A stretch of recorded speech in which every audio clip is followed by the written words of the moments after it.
Greetings, Carlsbad resident. Happy Earth Month and happy Earth Day every day. You are watching the first in a 4-series short workshops that will be released every Thursday at 5 p.m. for this Earth Month 2022, a series sponsored and supported by City of Carlsbad Sustainable Materials Management Division. And this series is all about home and garden waste reduction and sustainability tips. I am Lucian and I am your host. I am a college professor teaching horticulture, permaculture, and regenerative farming. I also train the new generation of permaculture and ecological landscape designers. And I'm super passionate about the subject. In everything that I do, I look on how can I reduce waste, both at a personal level, in my home, in my homestead, and in all kinds of programs that I am designing and implementing out there, both educational programs, community engagement programs, and even landscapes like small gardens and school gardens and larger gardens. I always look at different things on how can I bring sustainability, how can I reduce as much waste as possible. Waste like time, resources, and all of kind of like pollution related and associated with that. Today is all about ways to reduce waste and bring sustainability to your home from a garden point of view, from a landscape point of view, okay? So first thing is first. There are so many waste reduction and sustainability benefits when you grow just a little bit of food or culinary or medicinal herbs at your house. So many amazing benefits. So for example, in this bed here, I have multiple types of radishes here, and I have some kale, and I have some broccoli. And at the end of these beds, and we'll talk about them in a moment, I actually have some thyme over here. And then I have some catnip, believe it or not. In the next bed here, I have some spinach, I have some lettuce. And then at the end of the beds, I have some sage, I have some marjoram, and I have some different type of thyme. I'll show you some other things in this greenhouse as we move around. So anytime you grow just these simple things, like some simple veggies that grow really easy, both in the winter and in the summer, and simple herbs, perennial herbs that you can use in your cooking, you are first of all reducing certain trips that you would be taking to the store. Maybe you are like me and you like to walk to your store to get your groceries, and maybe you are like me and you go to the farmer's market. Big waste reduction and sustainability practice here. But sometimes you may be getting in your car to go to these places. So you're really reducing all that, waste of time, if you want to call it, and resources and associated pollution. You would be also reducing a lot of packaging, because every time when you go and buy a specific amount of whatever, some of these produce I was just discussing, it may be that they come packaged in a single package, right? Other times, maybe the source of these produce, it may come from somewhere really far away, and there's a lot of waste and pollution related to things being transported from really far away. The more local we eat, the more we are engaging in waste reduction and sustainability in general. And there's so many other things, when you grow your own, you kind of know what goes into growing some of that food. So I just wanted to start by sharing that with you. So now let's get to the tips on what can you do, how can you go about growing some of your food and some of your culinary or even medicinal herbs. And I'm probably going to move this camera so I can show you. But actually, here's a very important thing to understand when you grow some food at home. There could be so many ways that you can grow. You can grow, like I'm growing here, some sage, culinary sage. It's also very medicinal. You can grow it in a pot, okay? Or a lot of people prefer to grow it in raised beds. We know that that's a big thing. It's really important, and it's really easy to actually grow in a raised bed. And I'll tell you some pros and cons of that. You can also grow straight into the ground if you have some of the space. So now, you know, if you have a small apartment or a little balcony, of course, the pots are going to be great. And they come in so many shapes and forms. If you have space for a raised bed, that's amazing too. Something very important to remember is location of your raised bed. For example, here we are in a lean-to-house greenhouse at our place, but we also have some raised beds outside. A very important factor in where you put your raised bed is to make sure that it's facing south.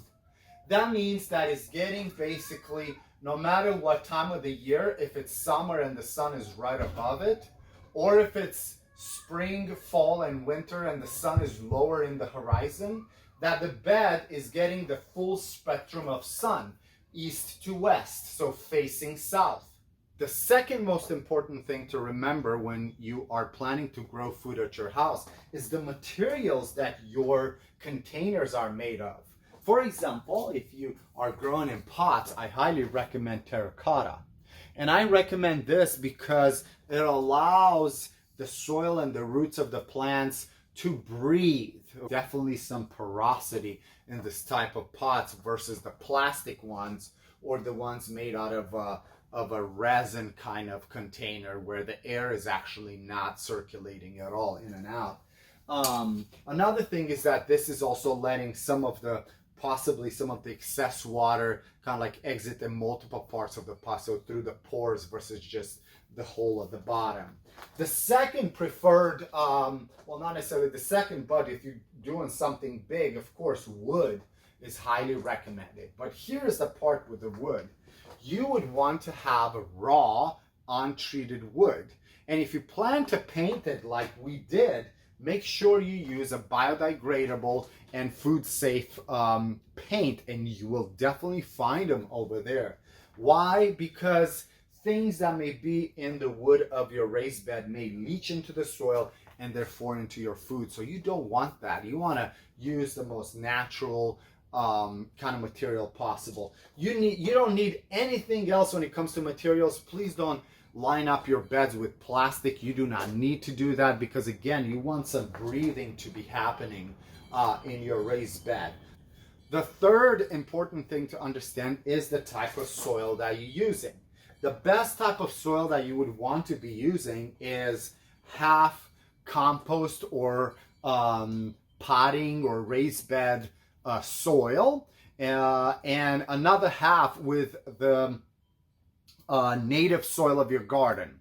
In both of these cases, I want you to consider that you want both of them to be organic and to have no herbicides and no pesticides in their component, okay?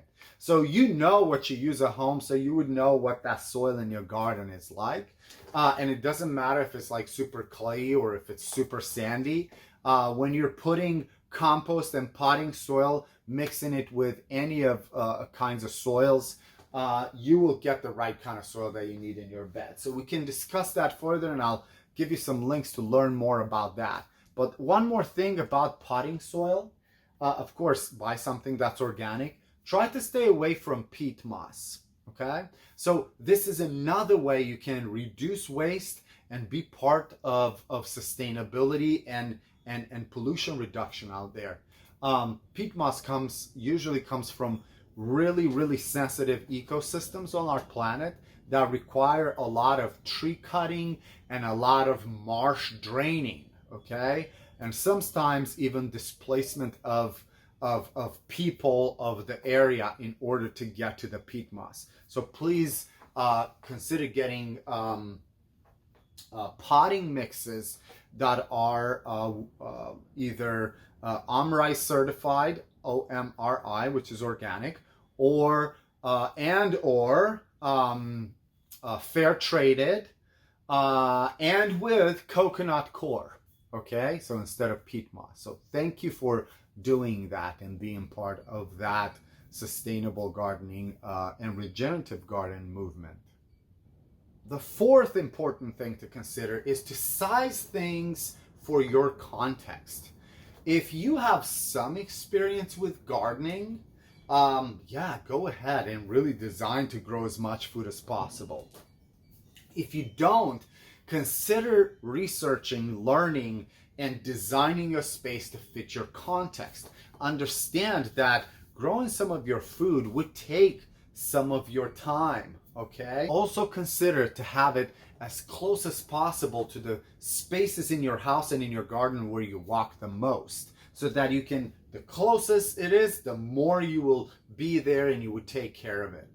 The fifth thing to consider is to start your own seeds like we are doing here. You would reduce a lot of waste, and you would definitely be part of a sustainable gardening practice, because when you buy, seedlings from other places, they all come in individual plastic pots in general. Some people sell them in coconut coir pots or biodegradable pots. But again, you're going to the store. They might not even be grown in organic potting soil. And it's so easy to start seeds, really, really, really easy. As long as you get a seed starting mix, make sure it's for organic gardening, and make sure it doesn't contain peat moss, and you will be fine with that. So it's so easy to grow. We have here so many things. I got, let's see, oregano. I started from seed this February 15th. So, let's see, 2 months later, I have oregano here. Of course, this is in plastic, but this is reusable, right? Look at this oregano just from seed. And if I'm taking this out and I'm putting it, let's see, I have one in my beds here. I'll show you in a moment. That is so big. It's just from last year, and it lasts through the winter, through the summer. Really, really beautiful resistant herb. Easy to transplant, and you can also divide, and it grows really easy from seed. You just have to have some patience for sure. Great. Oregano works for so many things, and I'm about to talk about, actually, I'll just go right now to the easiest kind of plants to start, which is number 6 idea. Oregano, right? Why would you grow oregano? Wow, this is an amazing culinary and medicinal plant. Really, really great for digestion. So every time you put it in your foods, it's going to make you feel better and digest food way better. So this is just your regular Greek oregano, okay? Grows really easy. What else do I have that I'm growing really easy? Cilantro. Here's some cilantro. I'll show you this one so I can show you some things that can happen to it. So this one is growing so tall because it's in a spot where it's not getting very good sun. So it's trying to find the sun. Again, south facing, right? But cilantro is so easy to grow, and don't tell me you don't use cilantro in all of your dishes. You live in Southern California, right? Well, not all of your dishes, but hopefully in a lot of your dishes. So fresh, so easy to grow. You can also sow seeds directly. And here we do have some radishes, but maybe I'll bring you to my other bed over here where you can see better. Here's our bed with radishes. Radishes grow so easy from seed. Here's a little one. This is I think it's a French breakfast radish. It grows so fast. It can grow in 25 days, especially when you're kind of waiting for November, December, maybe even January to pass in Southern California. So that means that you can grow this radish every month. You get a round of radishes in your garden. So good. Another crop that's really, really easy to grow, just straight from seed in your raised bed or however you grow them, is spinach. Really, really easy to grow. This is also a spinach that's 25 to 30 days. So it's mostly in cool seasons, but it can grow all summer long. And again, you can grow this every month, right? It's just like a few heads of spinach every month, and you can see it's pretty prolific. Spinach in general, you can also eat some of the leaves, right? you're making a salad tonight, and then maybe in a few days you're going to harvest again from the same plant. Another thing that I wanted to show you, and again, easy to grow, I got some marjoram here. This is such an amazing, so flavorful. It could be put in desserts, it can be put in soups, it can be put in stews. Let me see. Okay, so this one is thyme. Thyme, the same. There's so many kinds of thyme, but just thyme in general grows really, really well and really easy. Sage, this is culinary sage, the same thing. And I want you to observe something. See how I have them here at the end of my raised beds? These are perennial plants. So they'll be there and kind of grow year after year after year, as long as you're like taking care of your garden well and of the soil and irrigate the right way. I put in here for multiple reasons. First of all, I have different type of flavors in here. I can throw these things in my salad also. But a big reason I'm putting them here is because they are also bug repellent. So they do repel some of the insects that are coming to consume my spinach and my lettuces. I use no pesticides whatsoever and no artificial fertilizers. I make all my fertilizers at home. By the way, our next free composting workshop in person is on May 26th and on Saturday, and it's a 3-hour master workshop. I really hope you can make it. You can make your own compost home. You never need to buy any fertilizer or compost for your garden. So anyway, these are pest deterrent, and they are also pollinator friendly, and they're also edible. So you have multiple functions for your herbs, and they also are just beautiful, and they grow every year. You don't have to reseed them. You can also grow, because I was talking about starting seeds, you can grow new plants from cuttings from all of these perennial plants, from the sage, from the marjoram, from the thyme. So close to winter, you can take some cuttings and basically you can dip them in a root hormone, which can be honey, or you can just like stick them in some soil with some water, or sometimes people even do it in a glass of water to see the roots growing. And then you multiply your plants for the garden. Here's a recap of today's home and garden waste reduction and sustainability tips. Today we talked about growing food and culinary and medicinal herbs at your house, the easy kind. And the first thing we said that it's important to keep in mind is orientation and location of your growing containers, like these raised beds. Make sure that they have full sun all day. If they don't have full sun all day, you'll have to make some plant choices. The second thing we talked about is the materials you would be planting these plants in.